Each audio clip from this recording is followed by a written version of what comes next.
didn't.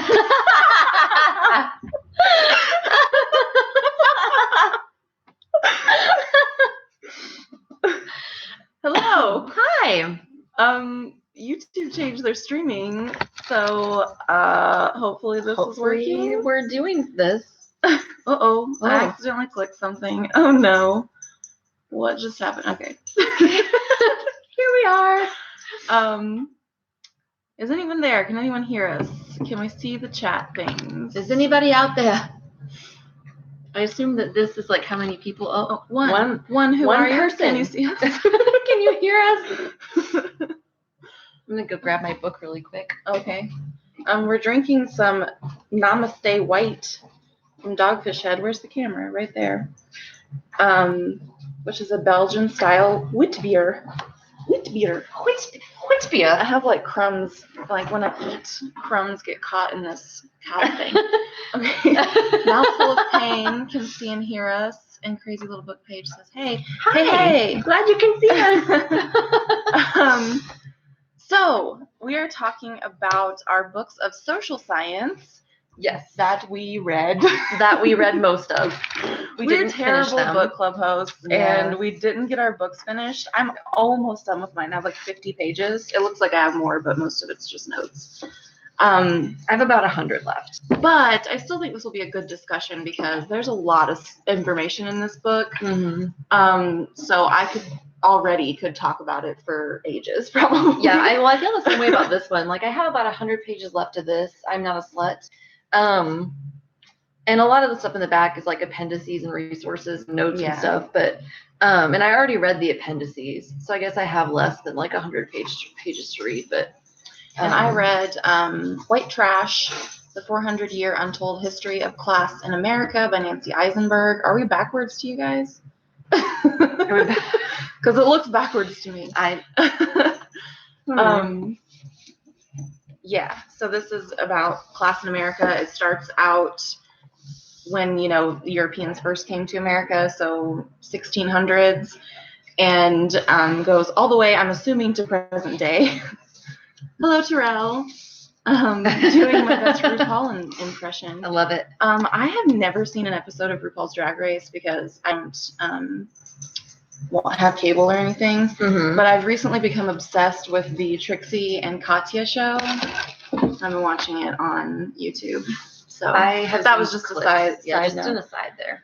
I think Trixie Mattel is fucking hilarious. I think RuPaul is fabulous.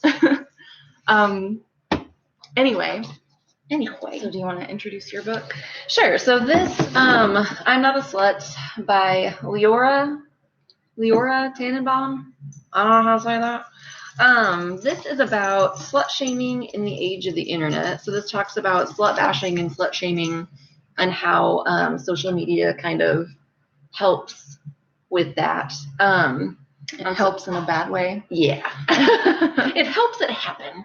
And it talks about like how young women and girls are like high school and college age women primarily are affected by it. And it's pretty good. It's a little bit repetitive and kind of preachy.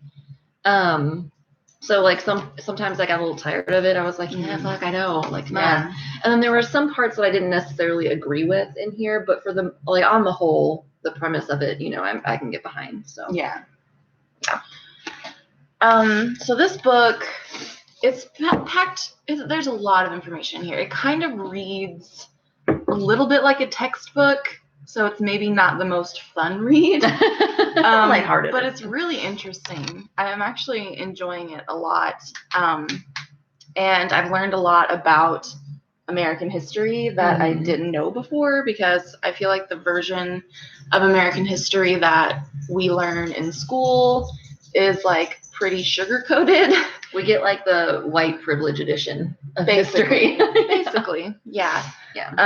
But this is more focused on white people since it's called White Trash, but it's focused on poor white people. And it's really kind of disheartening to read because the class stereotypes and the class system that was in place, like even in the 1600s, Mm-hmm. you can still see the effects of it now, even. Yeah. Like the things that were happening hundreds of years ago are still happening. And that, sorry, I'm trying to adjust the screen a little bit. It's okay. And that's just really sad that we haven't really progressed all that much, I don't think. In a lot of ways. No, I think that, yeah, I mean. Yeah, and I think there's this perception, or maybe it's a perception that we want people to have. No, Sasha. Of like America being the land of the free and like the land of golden opportunity, and everyone can succeed in America. White people. And it's, I mean, Sasha. I'm sorry, I have to let my dogs out because obviously there's something urgent. Excuse me. Thank you, baby. They were literally outside 5 minutes ago, but it's fine. But what was I saying? Land of opportunity. Oh yeah, there's a perception that America is the land of opportunity, but it's really not. Even for poor white people, it's not, right? Because it's very difficult to raise yourself up out of that, because not only do the rich people look down on you and sort of keep you down, mm-hmm. but you're not getting the education that upper class people are getting, and you just don't have access to the same resources. Right, you don't have the same opportunities. Yeah. And so, yeah, and there's a lot of things in here that I was like, it kind of blew my mind, mm-hmm. how similar a lot of the stereotypes still are, mm-hmm. of like, being white trash, and being this perception that people who are poor are lazy, because that was like a huge deal in like the 1700s. Was like they called them idols. Right. That was like a huge thing.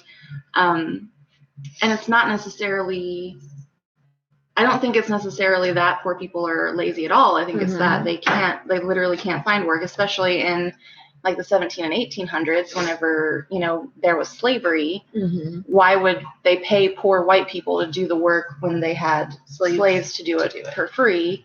And that also made this like rivalry, I think. mm-hmm. And I think is a huge reason that poor white people are often so racist. Yeah. Even still today, is like remnants, I think, still mm-hmm. from that rivalry. And it's not like it was the slaves' fault. Like they weren't there. Right. Obviously they didn't want to be there. Yeah, they weren't there willingly. mm-hmm. But instead of being angry at the rich white people who had slaves do their work, and instead of hiring them, they were angry at the slaves for taking their work. Which makes no sense, but yeah, and so you can still see that mm-hmm. Prevalent now. That mindset. Definitely. Of being angry at not only Black people, but at immigrants. Oh, they're going to take our jobs. They're stealing our jobs. Yeah. Mm-hmm. Yeah, definitely. So there's a lot of really interesting stuff in here, and I marked this passage because I was like, oh shit, you could say the same fucking thing today. But this is talking about trailer parks, because this is up at this point now. They're talking about like the 1950s and 60s, and they're talking about trailer parks. And she was talking about a specific place where they literally built a wall around this trailer park to separate them from the upper class. And says, a local resident without any apparent shame admitted, "We call them the people inside the wall, and we're the people outside the wall. Was there any better symbol of an undisguised belief in class stratification than the construction of a wall?" Oh shit. Yeah. So I feel like that quote is quite relevant. I say, yeah, that's very relevant. Yikes. Yeah. And then there was also another quote that I didn't have a chance to find or mark, because I was listening to this on audiobook when I could, and also reading it. I was doing both to try to get it finished. But a part that I listened to was a quote from Lyndon B. Johnson, where he said something along the lines of like how government officials try to make poor white people believe that they're better than Black people as a way to like gain their favor. Okay. And to also like sort of keep them down. So That's even really though fucked this up. book is pretty much focused on white people, and doesn't really talk that much about poor Black people or anything like that, it does say a lot about racism in our country, I think. And from a side that I think we often don't hear it from, Yeah. Yeah, that's interesting. Yeah, but anyway.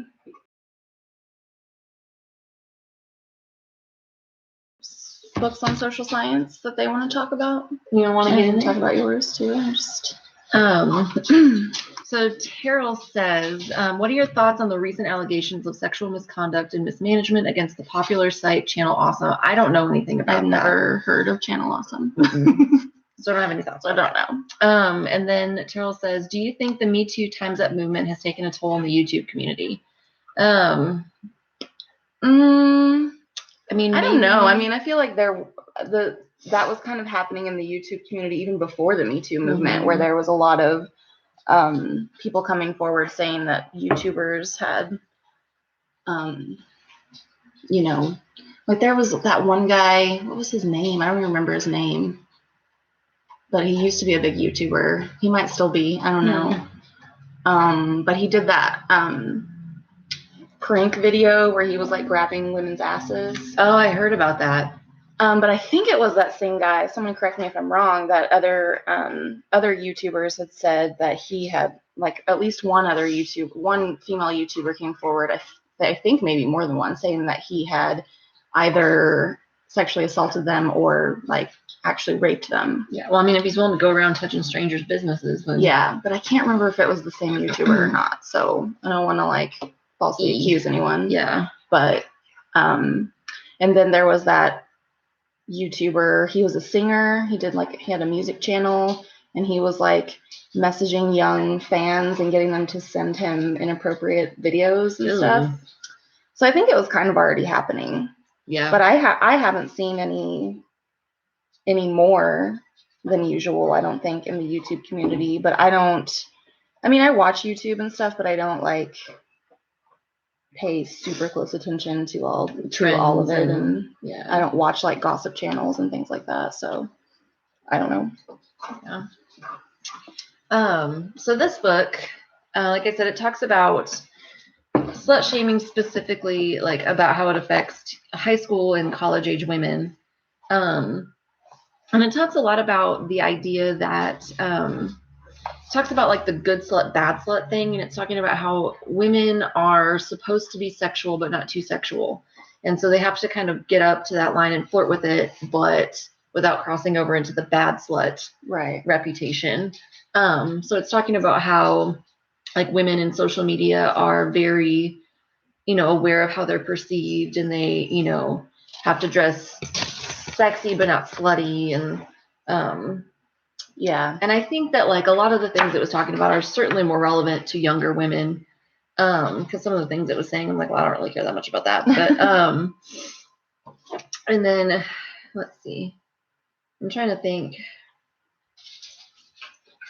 So then it talks about how like women tried to reclaim the word slut and like call each other that is like a way of like, it's a endearing greeting, like, hey slut, how you doing? And like, how bitch, I feel like that's kind of gone out of popularity, but like 5-10 years ago women used to call each other bitch all the time, right? And I think, and it kind of talks about that, but how like really that's a way of like slut policing, because it's a way for women to say like like, oh, you're dressed really nice, you slut, or whatever. So it's saying that like I see you and I'm judging the way that you're dressed, and but I'm gonna make a joke out of it instead. Yeah, that's kind of what it was saying. And I was like, okay, well, I mean, I wouldn't call my friends a slut anyway, but no, like, I wouldn't either. I have definitely experienced that though from women. I had a friend who we went shopping together, and she picked out this outfit for me, and it was kind of revealing, and I liked it, and I felt confident, I felt good in it. And then I put it on to go somewhere, and she said, oh, that's kind of slutty, isn't it? Even though she picked it out. Yeah. And I pointed out, I said, well, you picked it out. And she said, oh, it's different now. That's stupid. Yeah. I feel like that probably comes from a place of jealousy too. Yeah, probably. Because like she probably wouldn't have been confident enough to wear something like that. Probably. Because I know the friend. Yeah, you know who I'm talking about. But yeah, it was. Well, she was kind of a slut shamey friend anyway, you know. But yeah. And then it talks about the chapter that I didn't agree with so much is where she's talking about dressing and like dress code and things like that. And this author is saying that women dress. She kind of made it sound like women exclusively dress based on how they're going to be perceived by other people, and that like if you dress in a revealing way, then people are just going to perceive you as a sex object. So you shouldn't dress that way unless you're prepared to deal with that. And then she was talking about how like women don't wear revealing clothing because they like it or because it makes them feel confident, but because they want to look sexy, and that's how they see. What if it's like 100 degrees outside? And that matter. That was my problem with it, because I was trying to think of like just my own life, and I'm like, okay, well, sometimes I wear some things that are revealing, but like I have all the male attention that I need from my husband. Right. I mean, he's quite attentive, so like I don't really need to make any kind of impressions to anyone. Right. I just like the way that those clothes look on me. Right. So, I mean, like I said, maybe that's more true for younger women, but I felt like she was making some really generalized statements, and that some of the things that she was saying kind of came across as a little judgy. I marked quite a few passages in that section. Let me see if I can find one. Let's see.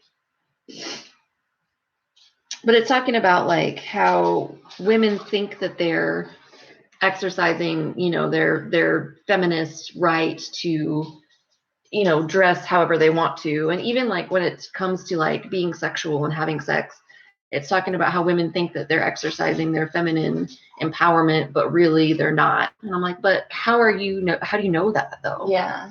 Maybe some are, maybe some aren't. I mean, I've certainly made decisions both ways. I've made decisions that were pretty unhealthy because of internalized misogyny or like my own emotional baggage. Right. But then I've also made decisions that I just did because I wanted to. Right. So like, how do you know that? Yeah, and I think that's why I have such like mixed feelings about like sex workers. Right. Like porn stars. I have such mixed, I don't know how to feel about that, because I'm like, some or all of them might be doing it because they want to. Specifically talking about women in my head. But it's like there's this, maybe it's like a stereotype or something you would call it, where it's like, oh, they're all just desperate or damaged or whatever. And it's like, maybe they really just want to do it. Right. So like, I feel like my general approach to that is like, I'm just not going to judge anybody because I can't assume that I know their intentions. Right. And I feel like there was a lot of assumptions being made about intentions in this book. And it's like, you don't know any of that. I mean, I do think, though, that the porn industry is probably pretty bad for women in general. I agree. Because, like, porn, like, if you've seen any very porn, misogynistic. It's very misogynist. And it's clearly targeted toward men. And it's, like, pretty degrading to women in a lot of cases, in my opinion. But at the same time, I don't want to, like, shame someone for perhaps enjoying that. Right. If that's the kind of work she likes, doing then that thing, you know. Good for her. Yeah, more power to her. But I agree with you. I think I don't think that it's like empowering to women. I think some porn could be empowering to women, a certain type of porn, but I don't think porn as a whole is empowering to women at all. I agree. I would concur with that. There was a part of this book that was talking about like school dress codes and the idea that like girls should be able to dress how they want to, or is it distracting? And the author agrees that like it's distracting for girls to dress a certain way. But she said like it's distracting to everyone. It's distracting to the girls because they're competing with each other. And there was a lot of that idea that women are inherently competing with each other and like trying to make each other look bad so the other can look good. There was a lot of that idea in this book, which really was pretty offensive to me. Yeah. But then it was talking about like it's distracting to the boys because their teenage hormones, you know, make the sight of cleavage more interesting to them than their math test. And it's distracting to the teachers because it's hard to teach in a sexually charged environment. I'm like, okay, but like even, I don't know, like my question though is like, for boys, even if you are like, ooh, cleavage, are you going to stare at it for like the entire hour of class? Well, Like, and it's your job. Like, that's a really good time for you to learn how to prioritize. Like, okay, Yeah. you whatever, but like, it's time to focus now. And like, so we can't really just give boys a pass because they're hormonally charged. Like, they need to learn that maybe they should focus on math rather than cleavage. But I thought that was pretty bullshit, because I will say, I think like society sort of teaches girls that they should compete with each other. yeah, I do think that's true. Yeah. But I don't think they should. I don't think they should either. I think that's silly, but yeah. And I just think that like the whole like it's distracting thing, or the whole, guys are going to see you as a sex object, so don't dress like that unless you want to be seen that way. Like, she actually says that in here, and I'm like, how other people perceive you is not your problem. Right. It's really like not. Men should learn, even if they do look at you and say and are sexually attracted to you, to still treat you like a fucking human being. Still treat you with respect, right. And to But like, how people perceive me is not my fucking problem. So it's a crazy little book page says, I think if boys are distracted, then we're not teaching our boys the right things. Mm-hmm. But I do agree with you about society teaching girls that we have to compete with each other. Yeah. And I think that's sad, because I think that like, as women, we have a lot of the same experiences, and I think that we could really help shore each other up, mm-hmm. And I think that if we presented a more unified front, then maybe things would change quicker. Maybe societal norms would change quicker, and I just don't see the need to compete. I mean, we're all awesome in our own ways, like, mm-hmm. Yeah. I mean, women are all beautiful in their own ways. They're all, awesome and smart and awesome in their own ways. But like, so I don't really know why we would need to compete with each other. Yeah. I don't know. Just want us all to be cool. Terrell asked, have we ever read anything by Meg Wolitzer? No. That name sounds But I do familiar. have, she wrote The Interestings, right? I think she did. And I own that book, and I've owned it forever, and I really need to read it. But I have not yet. And then Crazy Little Book page also said, or that it's not sexy for a girl to like cars or masculine things. Yeah. And also, like, I do feel like stuff like that is kind of more harmful to boys, because like, I feel like if you're a girl and you're into cars and masculine things, you're kind of considered like a cool girl, a cool chick, But if a boy's into, fashion or makeup, then he's kind of looked down on and made fun of. And I mean, I think that like sexism is toxic to everyone. Yeah. It's not good for anyone. But I was also gonna mention, because I was really surprised when I was reading my book, that as early as like the 1700s, they were actually using the word slut in, to describe lower class women. Yeah, it talks about the origin of the word slut in this book, and it talks about how it used to be for like women who were slovenly in appearance and like low social status, and that it eventually warped into the word that we know today. But Sasha was like shoving her nose into my knee. She wants to go out again. She's crazy. But here's the part that I wanted to read, because it talks about the whole dress code thing. And this girl was talking about her experience where she went to school. And the dress code was that all your skirts had to reach the end of your fingertips. And so she went that was the rule at my school. Mine too. And so the girl was saying that her skirt did reach her fingertips, but that she was called out by administration and told that it needed to go well past, even though that's not what the rule. Right. So the author was saying, like, okay, so here's what the author said about it. A dress that reaches the fingertips is, by almost anyone's standards, short. It is a mini dress. Why wear a mini dress unless you want to show off your legs? I'm not blaming the student for wanting to show off her legs, but then why can't she admit that this was her intention? Why does she not concede that she wanted to appear sexy? Because maybe she didn't give a fuck and she just liked the skirt. Also, I mean, as a tall person, I will say that sometimes you buy something that's not supposed to be short, and it's fucking short on you because you're a Amazon lady. Well, and it's not fair to pick on girls who are taller too. Right. Or long legged. Because I'm not like, and people are different proportion too. Like, right. That length is going to be different for everyone. Right. So it's dumb. Yeah. But that, and like, you're judging this girl by motivations that you know nothing about. How do you know that she wanted to appear sexy? Like, maybe that was not her intention. So how do you know that? So yeah, I just feel like maybe she just found a cute skirt and she wanted to wear it. And she liked it. Yeah.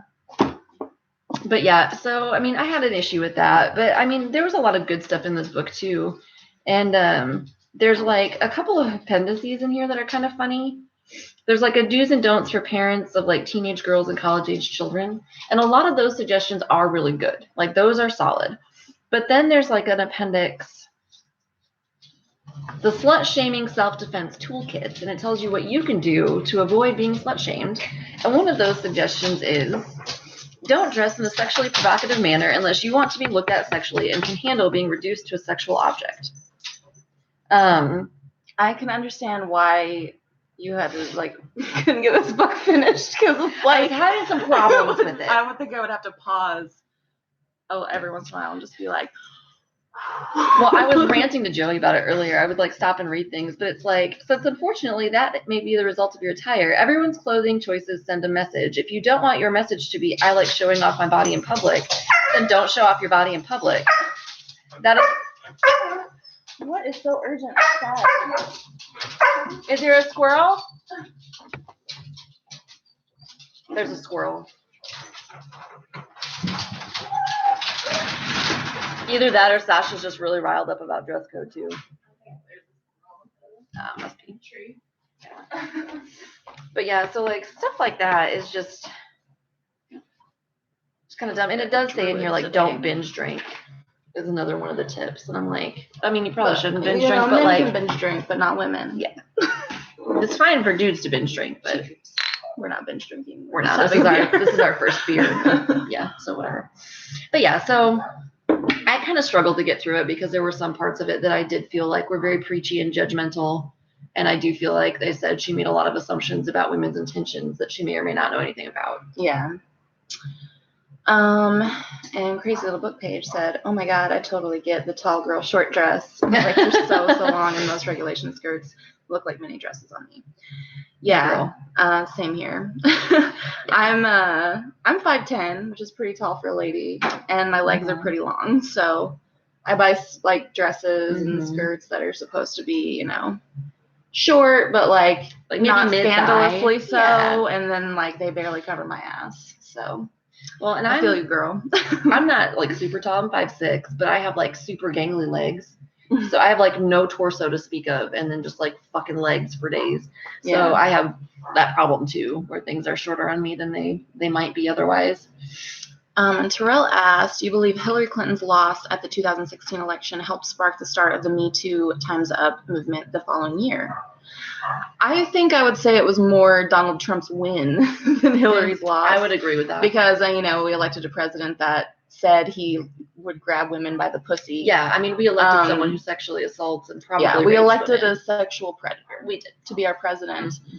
And, yeah, I think that it probably was at least partially a response to that. Yeah, I think women were kind of like, I'm fucking fed up with this bullshit. Yeah. That is a sexual predator, unqualified sexual predator won the election over a qualified woman. Yeah. Yeah. So I would agree with that. Yeah. Mm-hmm. What else? I'm sure I have I should probably talk a lot about this book.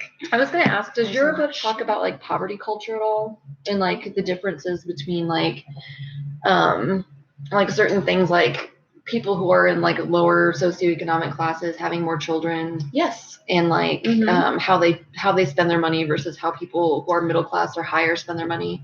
It hasn't talked about the money spending yet. Maybe it will in the later, in this last part. I'm not sure. But it did talk about children, how lower class people would often have a lot more children. And it actually talked about, I don't know, there was a lot of talk about sort of almost breeding, like the people in the government wanting people to breed well, like treated people like they were, talked about them like they were horses or cattle, and wanted white people to only breed with white people, and looking down on the lower class because oftentimes they were mixed race, whether it be mixed white Native American or Black or whatever. And also, what was the other thing? It just left my brain. Crazy Little Book page. I read I'm Not a Slut by Leora Tannenbaum.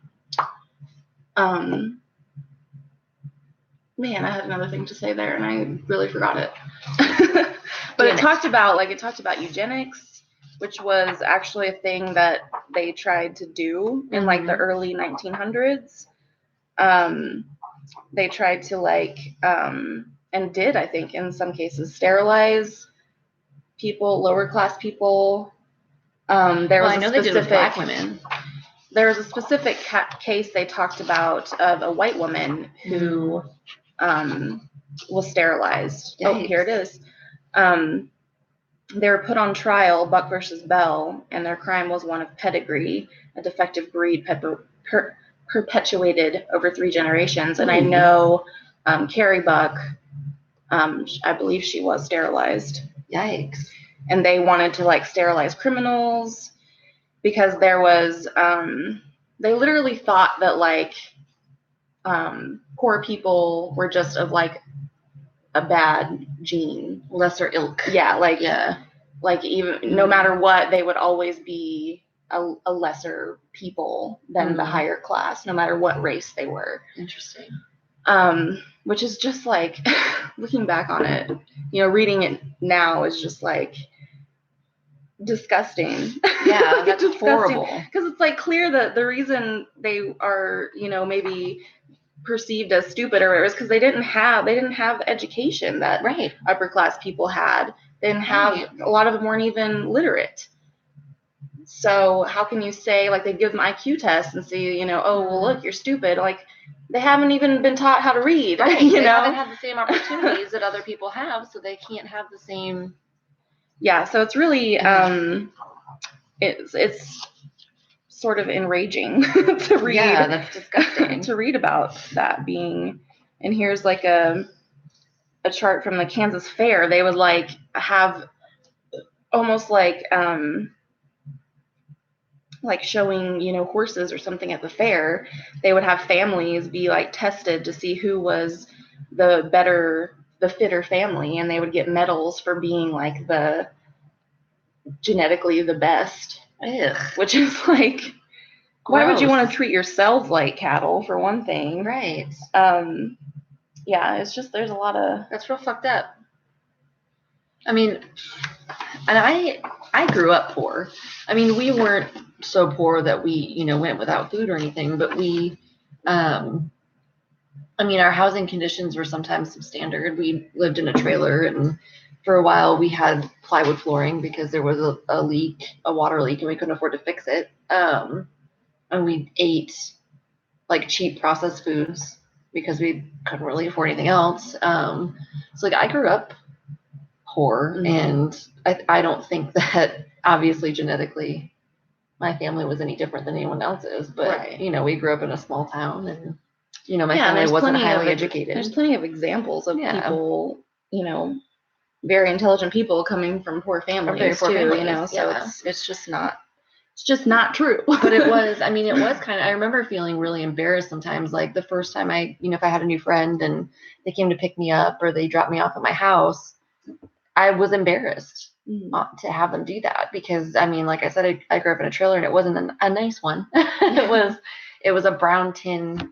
1980s model, kind of grungy trailer. And my stepdad's truck was 3 different colors because we bought it from the salvage yard because that was what we could afford. Yeah. And so I do remember just feeling kind of ashamed of that, which is silly because what was I going to do about it? I was a kid. Right.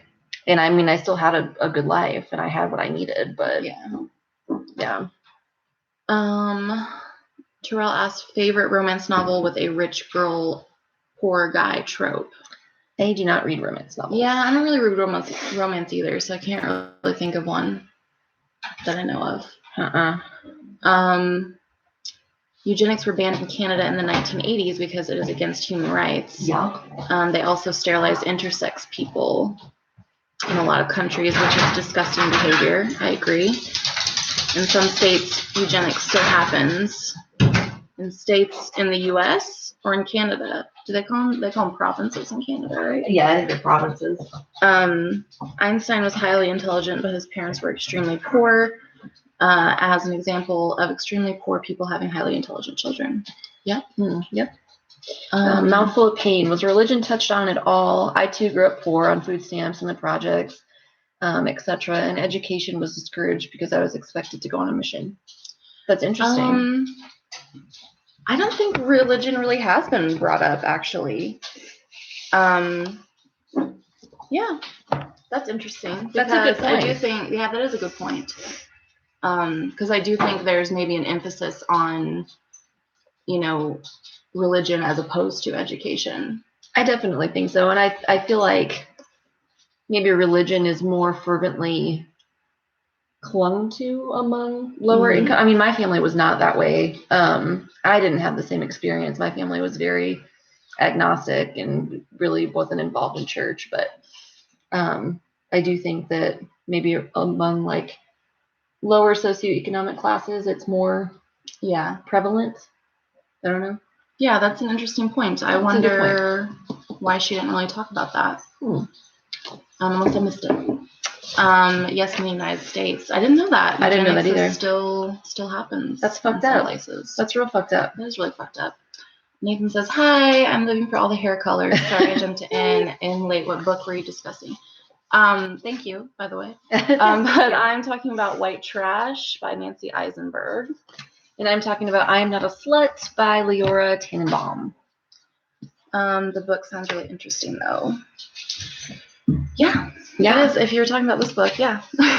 Yeah, I think it sounds really interesting, too. I think it's a good read. It is, like I said, it reads a little bit like a textbook, kind of dry, maybe not as dry as a textbook, but it's very interesting. Especially, I don't know, I've learned a lot, and I've never been a big history buff in that I never liked history class, but I like learning about history on my own.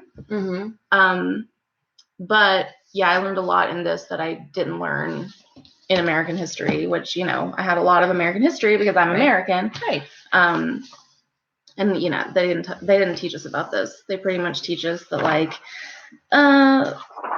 Thomas Jefferson and Benjamin Franklin and Andrew Jackson, which are all people they talk about in here. They were the shit. They're like, they were American heroes and we should worship them. When really they weren't that great. I mean, they did some great things, but Andrew Jackson especially was like a kind of a psychopath. Yeah. Real talk. But yeah, I'm kind of with you. Like, I'm not really a history buff because I think I've mentioned this before. I get really bogged down with like dates and places and all those details. But I like reading about it myself because then you can just kind of skim over the dates and just get. I mean, I like to know the date just so I know the area. Yeah, like what, give me a ballpark. What period in history we're talking about. Like, we're talking about the 20s right now. All right, cool. Like, I don't really need to know. Like, in January 7th of 1924, I don't care. Right.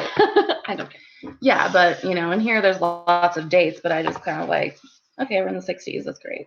Right. Breezing over it. Yeah. Yeah. Well, and I like books about social science and that through the history because then I can focus more on the human elements of history rather than the details of the dates and places. And even like in American history, they teach us about when they teach us about Native Americans, they like really emphasize Thanksgiving and how we all come together and share a meal together. Yeah, and then we kill them all. And then and then you learn when you're older, like, oh no, that was a blankets were a thing. That was a genocide. Yeah, we systematically killed an entire fucking people. Yeah.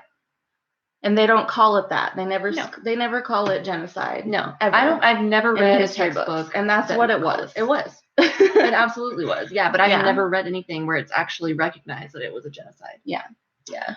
Nathan says he can relate completely. We in Britain are taught, yes, we were rich and powerful, not we colonized/ruined the actual planet. Yeah. Yep. White people kind of suck, man. Yeah, and I mean, our ancestors mostly came from Britain. So Mm-hmm. we're right there with you. We're right there with you, buddy. We suck too. Yeah. We just snatched up land from people who had, more claim to it than we did, and then we murdered them. Yep.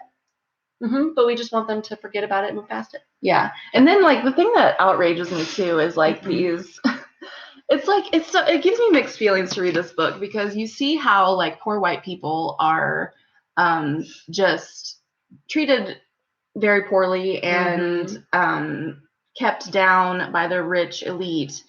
But at the same time, like, I'm so angry at these same poor white people for being like racist. And but then you can see in the book like kind of why they have those views. Not that it's okay, but like you see how those views were formed. Right. And how they're still there today, even after 100 years. Yeah. So it's really interesting, but it's also like enraging to see, these poor white people today being like, go back to your country, and even saying that to like black people, go back to Africa. I'm like, they didn't come here of their own accord in the first place. Like they were snatched them up here. Right.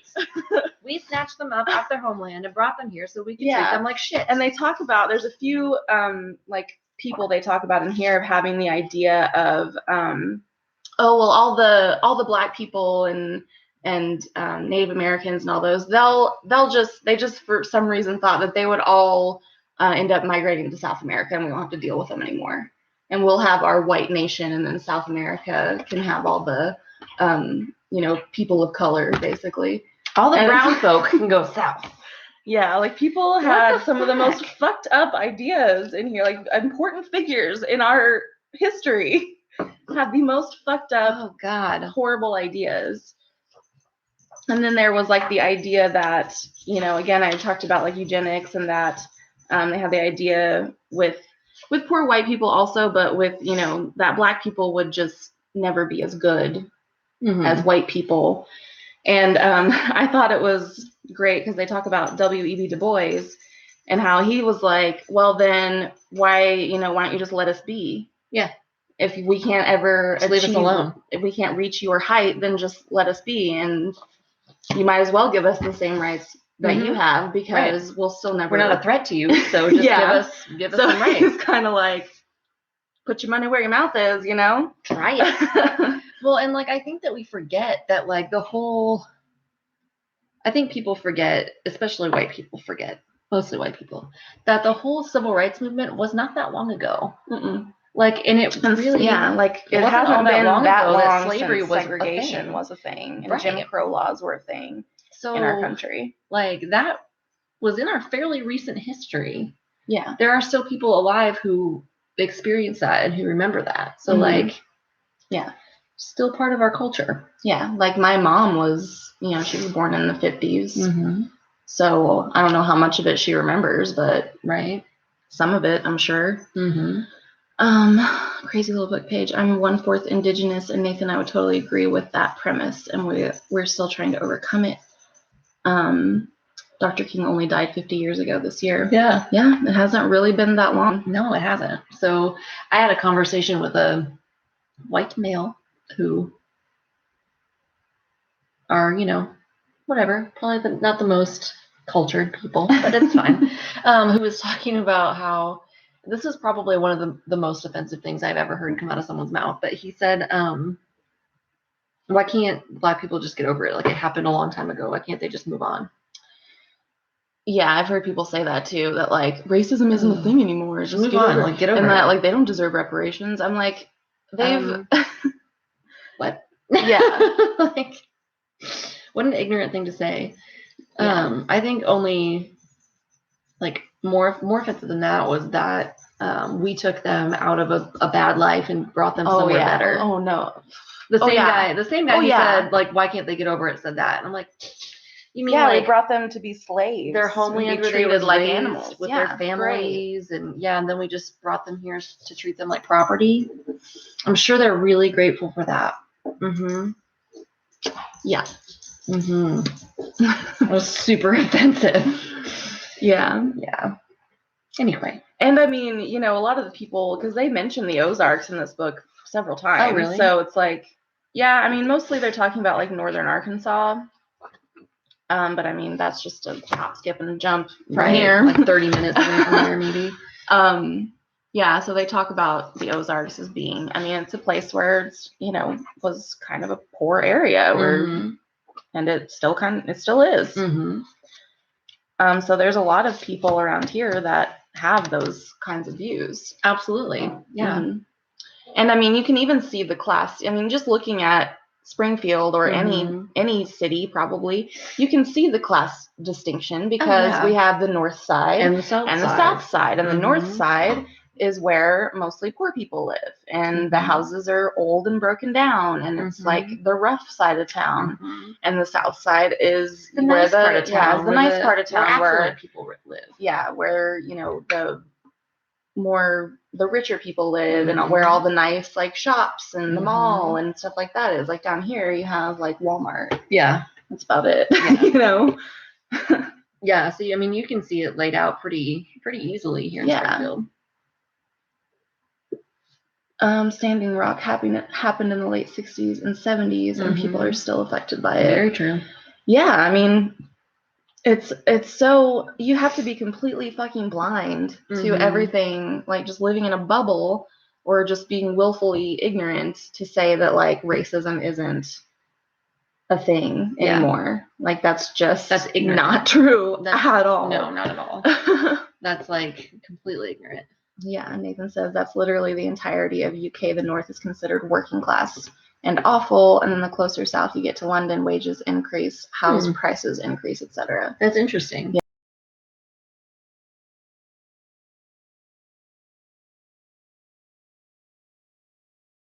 Either coast, I think, is like coastal more areas rich, are more considered more like wealthy areas. I think, like California, except for like Southern California, like by LA, is kind of there's a big disparity between the rich and the poor. I think in LA.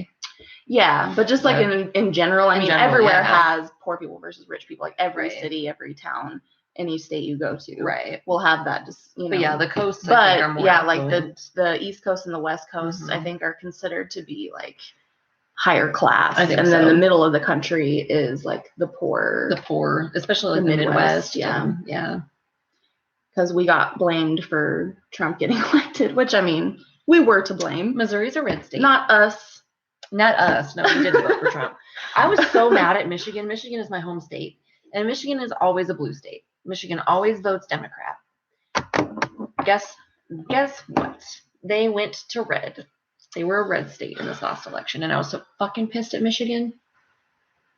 And go back up there and bitch slap Michigan. In Canada, the western provinces are much richer than the eastern.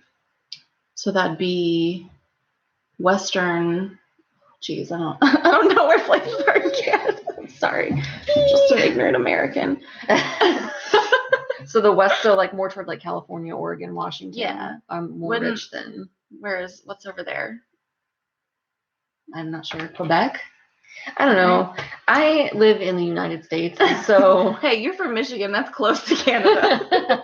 I'm from Missouri. That's a long ways away. So one of the things that you keep saying is that it was not that long ago that POC suffered. So it's not amazing to me that white people are still stuck in the racist mindset. Yeah, that's true. Yeah, that is true. That's I mean, it's not like startling, but it's also like. Yeah. It just, the thing that I'm not surprised that racism is still a thing. I'm surprised how many people like refuse to acknowledge it. That's the surprising But I think a lot of, nobody wants to admit that they're a racist, I guess. No, it's not surprising that it still exists. It's surprising that people deny it. And it's also surprising to me that people are like, well, Black people should just get over what happened to them. Well, you can't get over your prejudicial attitudes toward them. So like, why are you having that double standard where you expect them to just get over what happened to them? Right. Like that's the surprising part to me. Not that racism's a thing, because people are generally garbage. So society doesn't change overnight, so we have come a ways in improvement, but we still have an even longer way to go. Yes. Yeah, that's true.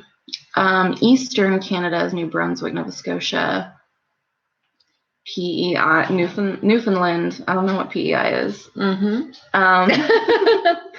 Quebec, Manitoba, and Ontario are central, and Saskatchewan, Alberta, and BC are western Canada. Okay. All right. That's interesting because Thank you. if I had to like guess, I would have Prince Edward Island. Prince Edward Island. Okay. Haha. Did I say Newfoundland right? Newfoundland, It's is that how you say it? It's not Newfoundland, right? Surely not. Like that has to be like a United States way of saying it. Newfoundland. Okay. Yeah, It's like when people say Greenwich. It's Greenwich. Greenwich. You know, I've never been to Canada, even though I lived in Michigan. I've never been out of the United States. I've been to Mexico and I've been to Spain. Nathan said, "Oh well, my ignorant British ass only thinks Toronto and Ontario are Canada, and the rest is just maple syrup forest." I think Canada is like Candyland. Hey, if the stereotypes about Canadians hold true, they're very friendly and have a lot of maple syrup. So, Toronto is not even a good representation of Canada, and it's in Ontario. I was like for a while across the thumb from Michigan, and right across the thumb, and so we'd be closer to my family. And there was a school there that Mr. Murphy, my husband go to. Torontonians, that's fun. I like are not friendly. Oh, okay. But we do have a lot of maple syrup. I've heard that about Parisians. Oh, London is awesome. Well, then maybe in the future I'll consider a move. But yeah, there's a. No, you should stay. Well, you can come. There's a pathology school my husband was considering going to there, but because there's only a few in the States, and the one of them is in like Detroit, and I'm not going to live in Detroit. He's sniffing it. Okay. Like intently. Fine. Murphy, you're kind of hitting me in the titties with your tail there, bud. Yep. Buddy. Just we need like a little stool in between us where Murphy can sit. Yeah, but he wants you to hold him though. Like he doesn't want his Mimi. He only wants Aunt Susan to hold him. He doesn't care about his Mimi. He doesn't. I think Kim cares about being on the internet. Do you have an eye bug? Hold still. I know. I'm the worst. Hold still. Thank you. So yeah, did you guys read anything for this challenge? A book about social science? I wouldn't want to live in Detroit either. No offense. No, I've never. Anyone wants to live in Detroit. I've never even been to Detroit. Really? Yeah. I just got peed. Shut up. The process told everyone to watch a titty. We didn't say that you would necessarily. We just you might. We implied that you might. I'm just saying. Like, I don't know what you like to do with your titties. People to keep watching in the hopes that maybe one day you got to be titillating. Titillating, Nathan. Titillating. You know, so it's what the people want. So I don't know what you like to do with your titties. Murphy. But yeah, so did you guys read anything for a book about social science that you'd like to talk about? I wonder if Murphy's ever been to Canada. We don't know his history. I don't know his history. Have you ever been to Canada, bud? Maybe he is. Privilege. I'm not sure what you're referring to. I don't know either.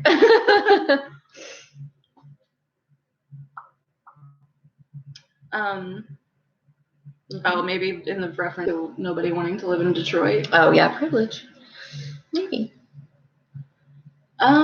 Yeah. Do we have anyone have any more comments on my titty is a privilege? It is. Apparently, because you're kind of stingy about it. So apparently it is. All right. Anyone got anything else to say about class or slut shaming or any other Nathan's titties, Canada, maple syrup, Michigan? What do you think about, like, I was reading this and thinking, like, because, you know, we love the show Trailer Park Boys. Yeah. Which is a Canadian show, by the way. It is. But I'm thinking, like, that show is kind of, like, making fun of poor people. Mm-hmm. But, I don't know, it made me feel a little guilty for... Honestly, like, when I watch that, I kind of feel at home a little bit, because, like, my family is fairly, stereotypically white trash, and I've lived in a trailer. You grew up in a trailer, so... Not in a trailer park, but, right. Yeah. I don't know, but I didn't. I mean, not that I grew up rich by any means, but I'm like, am I allowed to laugh at that? To laugh at this? I think it's funny. But at the same time, like growing up in Ava, like I knew people, knew plenty of people like that. Members of my Yeah. So I don't know. Shameless USA. I don't know what that is. I've heard of that, but I'm not sure. I don't. Is that the network that Trailer Park Boys is on? I thought that was SwearNet. Yeah, you're right. Yeah, I don't know. I'm not sure what is that the TV show Shameless? I'm not sure. Technically the only reading I've been doing is for my abnormal psychology class. I loved abnormal I'm sure that when I took probably have some have to do with social science. I loved abnormal psych. That was one of my favorite classes. Megan read the audiobook Smoke Gets in Your Eyes and From Here to Eternity. We've both read Smoke Gets in Your Eyes, but we haven't read From Here to Eternity yet. I talked about funeral practices in the U.S. and worldwide. We really enjoyed Smoke Gets in Your Eyes. Yeah, we did. I really want to read her new book, but I just haven't done it yet. But yeah, I thought that was a really good book. I loved it. Yeah. We went and saw her talk here at our library and met her. And she's really cool. She was really cool. Yeah, she's really cool. And she has a YouTube channel, Mortician. She does. Mm-hmm. Yeah. She seems like just a really cool person. Oh, yeah. Like, I would love to hang out with her. IRL.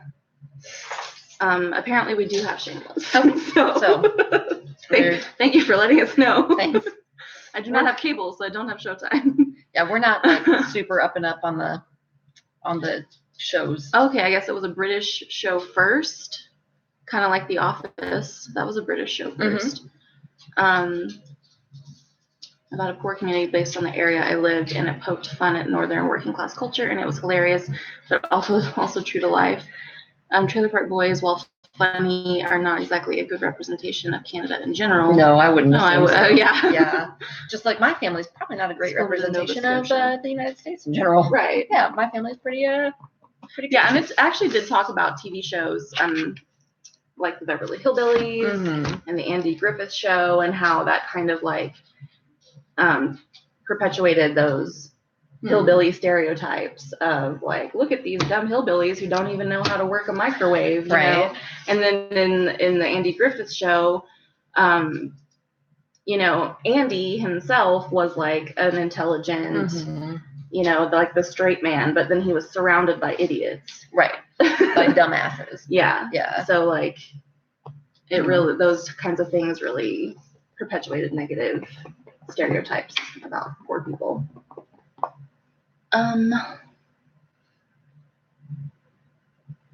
TPB is a good representation. Okay. All right. It's coming from I can't read around Murphy. Kiki Lou, so she's from Nova Scotia. And then Megan saw we saw Randy and Mr. Leahy came to Springfield to the show. Mr. Leahy, sadly, I can't remember his real name. Is it Jim something? Jim something, yeah. No, that was his name on the show. Oh. Jim, I don't know. Whatever. Sadly, he passed away. Yeah, he died somewhat recently, but yeah. He did die. He's dead. But yeah. Megan,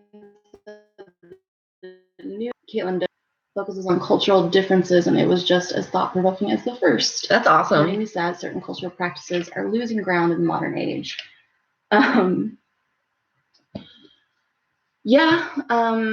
I think that's a really interesting topic because I think that it's really stupid that we put people in boxes. Like, I think it's dumb that we embalm we try people. To because I'm like, they're dead.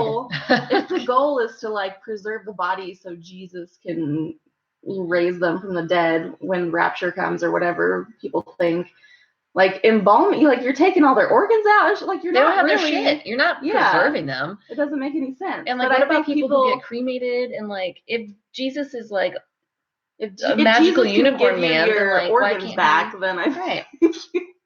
He's magic. Why can't he just like, I don't know, magic you better? Yeah, but I think a lot of people don't know and don't want to know what goes into embalming and all of that. Because, I mean, even remember, no, you didn't go to that, did you? there's like a group here in town who will do like musical shows based on around certain novels. Like they'll have an event where they like people wrote songs about, you know, whatever book is the focus for that month. And they did one on Smoke Gets in Your Eyes. And one of the guys got up there, is an older man, and said, I didn't like this book, and I think that these things should be kept a mystery. And then sang a song about whatever he wanted to sing about. A mystery? Like, yeah. It's like he's like, one, he basically said, like, I don't want to know. It's like the one inevitability that we all die. So, like, I feel like we probably should know what happens to us when we do. Yeah. Like, our bodies anyway. Like, we should talk about that. Yeah. So you know what you want. Yeah, and that's why I think there's such a great fear of death, too, is that we don't talk about it. We don't understand it. We don't. It's really taboo. Yeah. Taboo. Taboo. Taboo. Mouse Angel says they have not read anything for the challenge yet, but a really great book is War Against All Puerto Ricans by Nelson Dennis. I read it last year for a Puerto Rican culture course. Very informative. That's interesting. I know, like, Puerto Rico is, you know, part of the United States, technically, though it's not an official state. And, yeah, we really don't. We don't talk about Puerto Rico. We don't know anything about Puerto Rico, except that that's where Nash lives. Yeah. Well, I hope do they have power yet? I don't know. See, that's the thing. I don't even know. Which is terrible of me. I should really be informed on things. I mean, Flint doesn't have clean water yet. Say, like, Flint, Michigan doesn't even have clean water yet. Nope. That was what, over a year ago? Yeah. So yeah, So looks like Trailer Park Boys maybe is a good representation of some Canadians, of a certain subset of Canadians, maybe. And a certain subset of us from the United States as well. So. Yeah, I mean, for sure. Like you said, you kind of related. I mean, a little bit. Like, it's kind of sad, but like I've got some family members who remind me of those guys. Yeah, and like I said earlier, like they talk about trailer parks in this book and how, there's trailer parks everywhere. And like I didn't live in a trailer park, but like I lived in a trailer in the middle of the fucking woods in Michigan. So like it doesn't really get much more like backwoods than that. I've turned into Murphy. You've turned into Murphy. Murphy is trying to assume your place in the restricted section. He is. What's this about, buddy? Bud, how about you just join us and you don't try to like take over?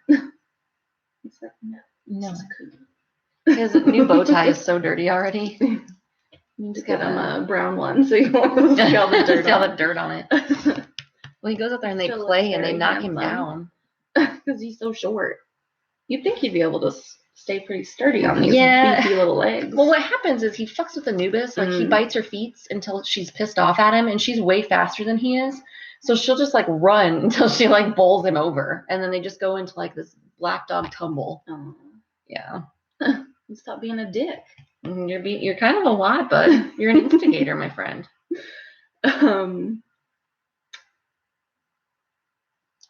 All right.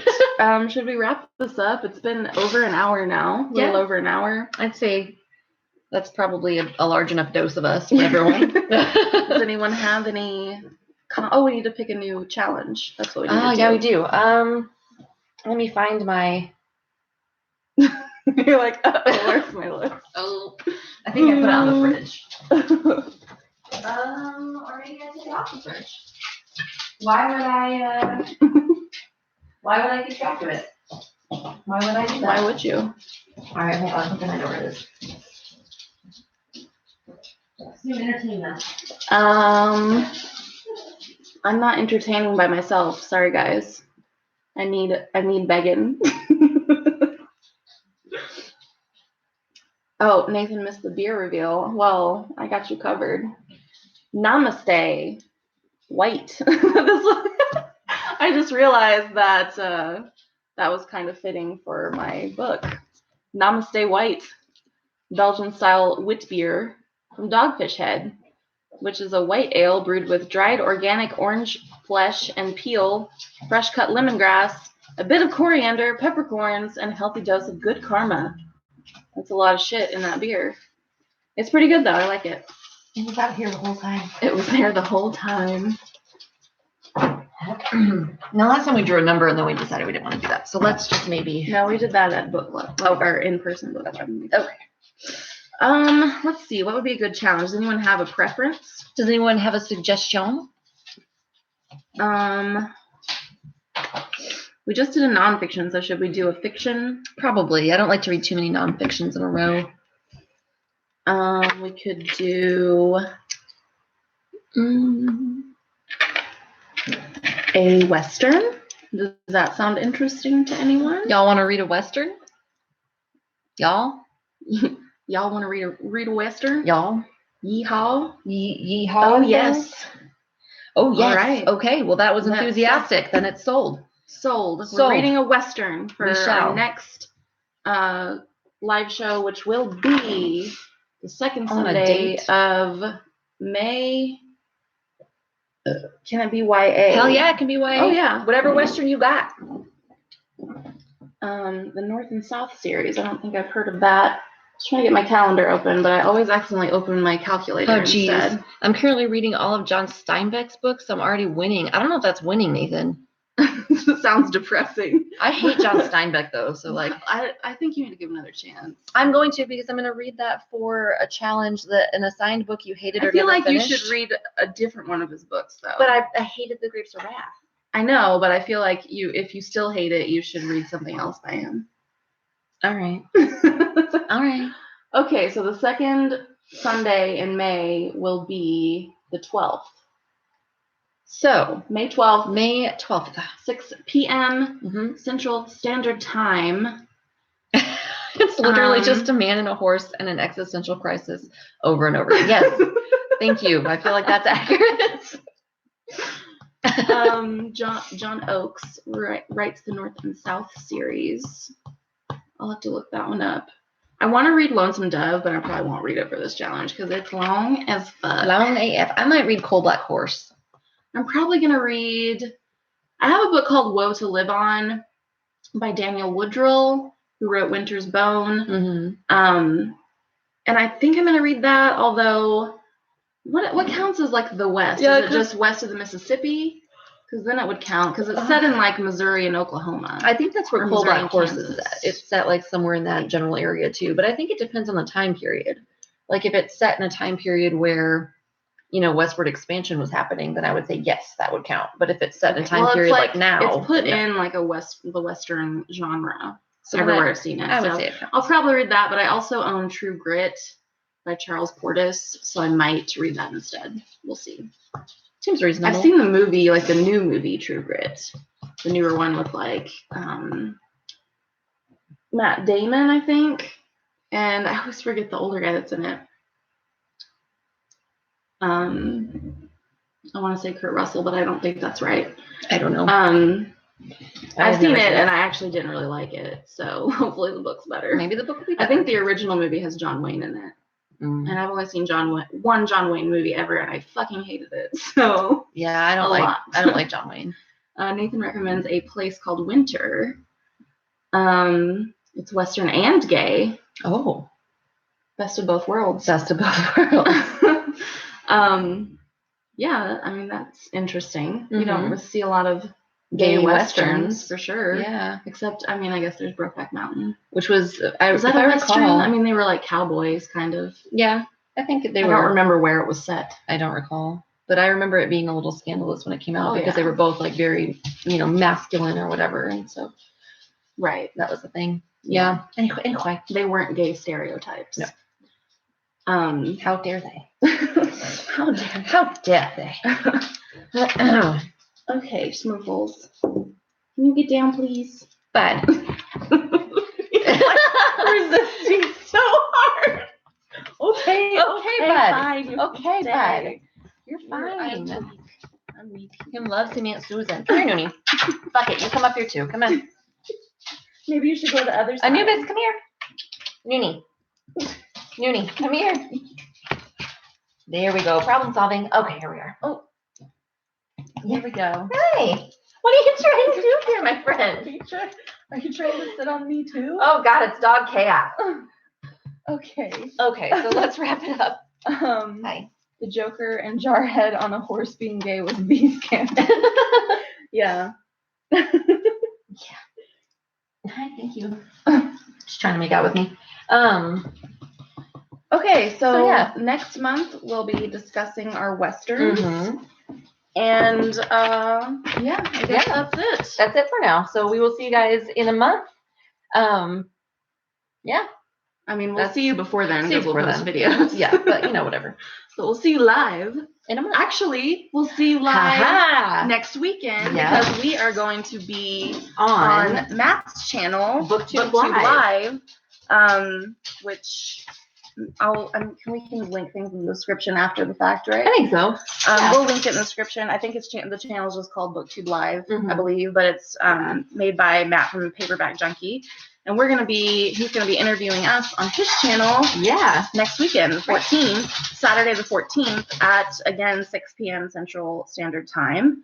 So we'd love to see you guys over there. Definitely. Yeah. Check it out. Yeah. All right. So we're going to sign off. Yeah. So and thank you, everyone, for joining us. Yeah. And we'll see you next time. Bye. Bye, Noonie. Yeah.